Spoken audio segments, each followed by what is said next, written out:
ঠিক আছে দাদা, বিয়ে থা করবি নি নাকি? আর সামনে আমার বিয়ে, তুই যাস? তোর মনে হচ্ছে আর বিয়েই হবে না কোনো। ইস, আমার বলা কি আর বিয়ে হবে রে বড়া, পাড়ার ছোট ছোট ছেলেদের বিয়ে হয়ে যাচ্ছে। তোর বড়া ঘরে গিয়ে আর কিছু কি হয়েছে বাবা, তুই এত রেগে মেগে এইছিস কেন?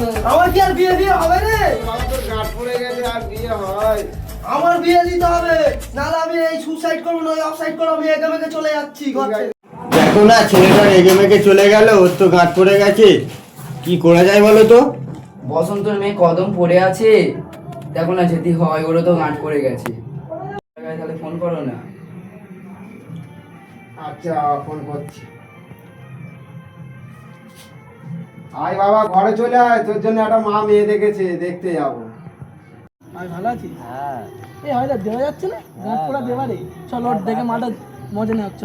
ওই রে, কেমন আছিস? ভাই আমার বিয়ে ঠিক হয়েছে ভাই, আমি বিয়ে করতে যাচ্ছি। বলছিল আমার বিয়েতে সবাইকে নেমন্তন্ন দেবো। কাঠপোড়া মালটায় কে বিয়ে দিচ্ছে বলতো? মহৎ খেয়ে আমার ভ্যাট ফেটে দিতে হয় বুঝলি? ওর না কে মেয়ে দেবে, গাঁট পড়ে গেছে ওর। কি গো মা, আমাদের নাকি বিয়ে দেখেছো? বাবা তুই তাড়াতাড়ি রেডি হয়ে যা, বসন্তর মেয়ে কদমকে দেখেছি, ভালো হয় সেজে নিবি বাবা। ঠিক আছে মা। বিয়ে করবো রে। পাড়া ছেলেরা আমাকে বলেছিল রে বিয়ে হবে না, আমার এবার বিয়ে হবে, সবাইকে ফোন করে বল। তাহলে মেয়ে তো দেখালাম, পছন্দ হয়েছে তো? কি বাবা, মেয়ে পছন্দ হয়েছে তো? পুরো রকেট, আমার হেভি পছন্দ হয়েছে।